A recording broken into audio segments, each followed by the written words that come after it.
પ્રશ્નો તો જીવનમાં જાગવાના. પ્રશ્નો જાગવા એ ખરાબ નથી, સમાધાન ગલત જગ્યાએ લેવા જવું એ વધારે ખતરનાક છે. ગલત વ્યક્તિને પૂછશો તો તમારી શંકાને અશ્રદ્ધામાં ફેરવી દેશે, અને સાચા સદગુરુને પૂછશો તો શંકાને શ્રદ્ધા સુધી લઈ જશો. અનેક પ્રકારની જિજ્ઞાસાઓ અભિવ્યક્ત કરી. ઇહ ઘોરે કલૌ પ્રાયો જીવશ્ચાસુરતામ ગત.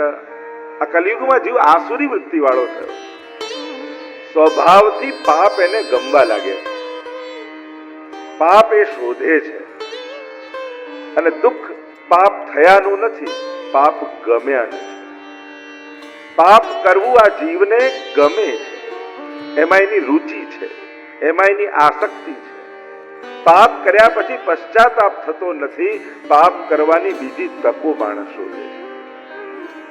હું તો ઘણી વાર કહું કે પ્રભુને એવી પ્રાર્થના કરો, કારણ કે આ ચિત્તની પાપમાંથી આસક્તિ હટાવવી બહુ દુષ્કર છે, બહુ સહેલી નથી. તો પ્રભુને એ વિનંતી કરો કે પાપ કરવાની ઈચ્છા જાગે ને ત્યારે તું સંજોગો વિપરીત કરી નાખ, જેથી પાપ કરવામાં હું સફળ ન થાઉં. તું સંજોગો એવા ફેરવી નાખજે કે પાપ કરવાની મારી ઈચ્છા સફળ ન થાય. એ સંજોગોની વિપરીતતાને કારણે પણ હું અટકી જાઉં.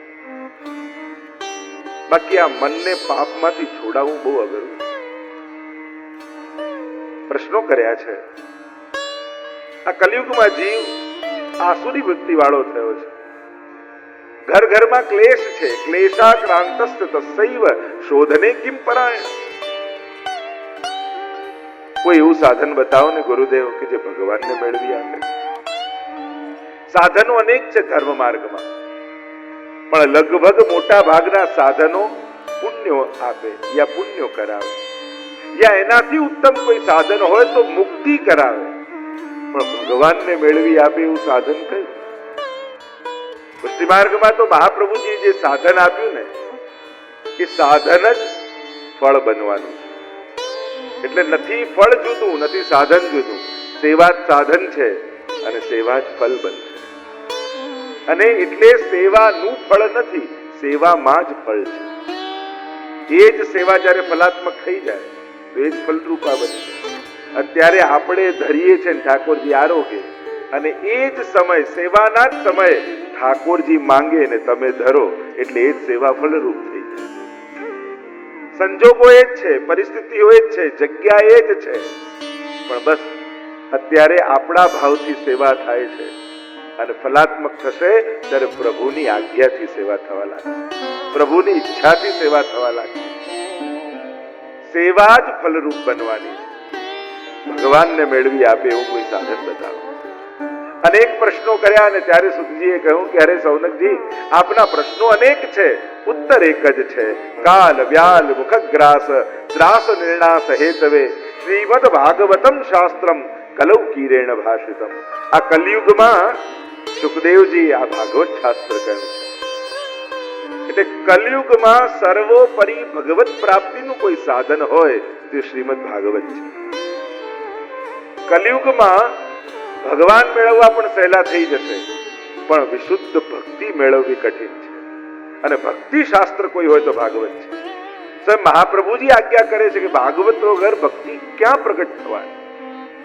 ભાગવત જ ભક્તિનો સ્ત્રોત છે. ભાગવત શ્રવણ કરે એના હૃદયમાં સહજ ભક્તિનો ઉદય થાય. આ કથા તો દેવતાઓને પણ દુર્લભ છે એમ કહે. જ્યારે સુખદેવજી કથા કહેવા લાગ્યા ને સ્વર્ગમાંથી દેવતાઓ આવ્યા, પરીક્ષિતને લલચાવા લાગ્યા, અરે તને મૃત્યુનો ડર છે, એમ કર આ સ્વર્ગનું અમૃત પી લે, તું અમર બની જઈશ. પરીક્ષિતે વિચાર કર્યો, આ દેવતાઓ બધાએ સ્વર્ગના અમૃત પીધેલા છે, છતાંય કથા પીવા કેમ આવ્યા? એવું તે શું નથી સ્વર્ગના અમૃતમાં જે કથા અમૃતમાં છે?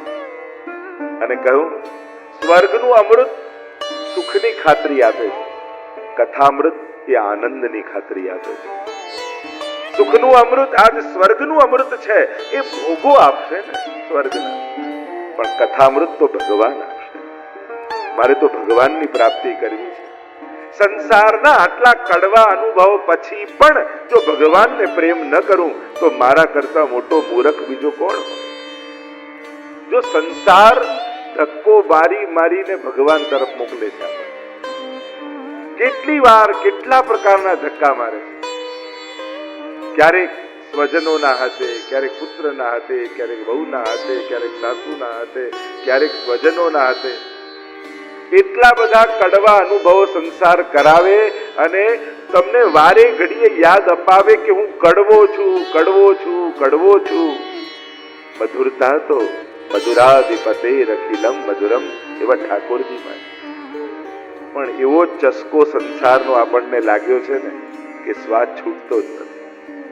નાના બાળકને બોટલની આદત પડી જાય દૂધના, એટલે છોડાવવું બહુ અઘરું લાગે, પણ માંડ એનાથી કંઈક ઉત્તમ જયારે ચખાડો ત્યારે જાય. એમ જ્યારે આ સંસારી જીવ કથામૃતનું પાન કરે ત્યારે એને ખબર પડે કે આનંદ તો અહીંયા છે, રસ તો અહીંયા છે. આ કથાનું અમૃત એવું છે જે સર્વ આસક્તિઓને છોડાવી નાખનારું છે. પછી વેર મટી જાય, બધા માટે દયા ભાવ જાગી જાય. જો જે નથી ગમતા એની જોડે વેર બાંધવાની જરૂર નથી, એના પ્રત્યે દયા રાખવાની જરૂર છે. છો ને બિચારો હજી આવો ને આવો છે. બીમાર વ્યક્તિ દયાને પાત્ર છે, ક્રોધને પાત્ર નથી.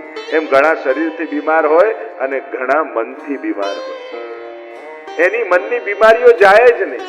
કામ, ક્રોધ, લોભ, ઈર્ષા, દ્વેષ. કથા જેને સાંભળી છે એને કોઈની જોડે વેર નથી થતું, એને પાપીની ઉપર પણ દયા આવે. ભગવાન કરે ને આ પાપમાંથી મુક્ત થાય.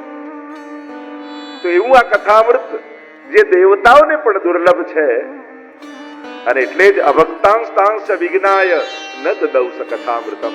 દેવતાઓને અભક્ત જાણી, કારણ કે સ્વર્ગના ભોગો ભોગવવામાં એટલા રચ્યા પચ્યા છે કે એમને ભગવાન યાદ નથી આવતા. અને ઘણીવાર તે પોતાને જ ભગવાન માની લે. એટલે કહું, મારે વિનિમય નથી કરવો, મારે તો કથામૃત પીવું છે. કહું, કથા શ્રવણની વિધિ સ્વયં નારદજીએ સનતકુમારોને સંભળાવી, સનતકુમારોએ નારદજીને સંભળાવી. તો કહું, આ બંનેનો મેળાપ થયો ક્યાં? તો કે બદ્રી વિશાલમાં સત્સંગ માટે ભેગા થયેલા સનતકુમારો અને જતા જોયા નારદજીને, ચિંતાતુર જોયા, ઉભા રાખ્યા. ક્યાંથી આવી રહ્યા છો? ક્યાં જઈ રહ્યા છો? નારદજીએ પોતાનું વૃત્તાંત કહ્યું. હું પૃથ્વીને સર્વોત્તમ જાણી યાત્રા કરવા માટે આવ્યો, પણ જ્યાં ગયો ત્યાં મને કલિયુગનો પ્રભાવ દેખાયો. કલિયુગે ચારો તરફથી પોતાનો પ્રભાવ સંસારમાં જ નહીં, ગામમાં જ નહીં, તીર્થોમાં પણ પોતાનો પ્રભાવ કર્યો. જ્યાં ગયો ત્યાં અશાંતિ દેખાઈ. સત્યમ નાસ્તિ તપઃ શૌચમ દયા દાનમ ન વિદ્યતે ઉદરમ ભરીણો જીવા વરા કાકૂટ ભાષિણ. કેવલ પોતાનું પેટ ભરવા માટે માણસો જીવી રહ્યા છે. ગમે તેટલું ભણી ગણી લે, છેલ્લે લક્ષ્ય શું? બસ મારી જરૂરિયાતો પૂરી થાય. એનાથી બહારનું એ વિચારી શકતો, શરીરની આગળ વિચારી શકે એવી બુદ્ધિ જ કામ નથી કરતી. બધાની બુદ્ધિ ક્યાંક શરીરમાં આવીને અટકી ગઈ છે, અને એટલે એનું ભણતર પણ એના પતનનું કારણ બની રહ્યું છે, એના ઉદ્ધારનું કારણ નથી બની રહ્યું. સા વિદ્યા યા વિમુક્તે. વિદ્યા કોને કહેવાય? જે મુક્તિ શીખવાડે, જે વસ્તુને ભેગા કરતા નહીં, વસ્તુ વગર પણ જીવતા શીખવાડે, એને વિદ્યા કહેવાય. જ્યારે આપણે વસ્તુઓને પરાધીન થઈ જઈએ છીએ ત્યારે ભણતર પરાધીનતા આપે છે, વિદ્યા સ્વાધીનતા આપે છે. જો ને મોબાઈલ વગર ઘરેથી નીકળ્યા હોય તો કેવું ટેન્શન દે, મોબાઈલ ભૂલી ગયો, ક્યાંક ગાડી ભટકાશે તો, ક્યાંક એક્સિડન્ટ થઈ જશે તો, ક્યાંક બંધ પડશે તો સમાચાર કઈ રીતે આપ્યું? કે મોબાઈલ નતા ત્યારે કાર લઈને નીકળતા નહોતા. જરૂરિયાત છે, મોબાઈલ વગર ચાલે છે એમ નથી કહેતો, પણ એ નથી તો તમે ઇન્સિક્યોર બની જાઓ, એટલા પરાધીને ન થઈ જાઓ. કોઈ વસ્તુ ઉપયોગ માટે બહુ જ સારી છે, એનાથી ઘણા સારો ઉપયોગ થઈ શકે છે, પણ એ નથી અને એટલા માટે આપણે પરાધીન બની જઈએ, એટલી આધીનતા ન થઈ જાય. આપણા માટે આ બધું છે, આપણે એના માટે નથી, આપણા ઉપયોગ માટે. જોયું, ચારે તરફ કલિયુગનો પ્રભાવ દેખાયો. ક્યાંય શાંતિ ન દેખાય. અને નારદજી કહેવા લાગ્યા, હું પરિભ્રમણ કરતો વૃંદાવનમાં આવ્યો. અને જ્યાં વૃંદાવનમાં આવ્યો ને ત્યાં યમુનાજીના તટ પરથી હું જઈ રહ્યો હતો. એટલામાં પાછળથી અવાજ સંભળાયો, ભો ભો સાધો ક્ષણમ તિષ્ઠ મત ચિંતામ વિનાશય ઉવારહો મહાત્મન. જોયું વળીને તો એક સ્ત્રી યુવાન બેઠી છે. બે વૃદ્ધ પુરુષો એની ગોદમાં મસ્તક રાખીને સૂતા છે. બેભાન જેવી અવસ્થામાં છે. અનેક સ્ત્રીઓ પંખો આદિ કરી રહી છે. આશ્ચર્ય થયું કે આ છે કોણ? પૂછું, કોણ છે તું? ત્યારે સ્ત્રી પોતાનો પરિચય આપતા બોલી,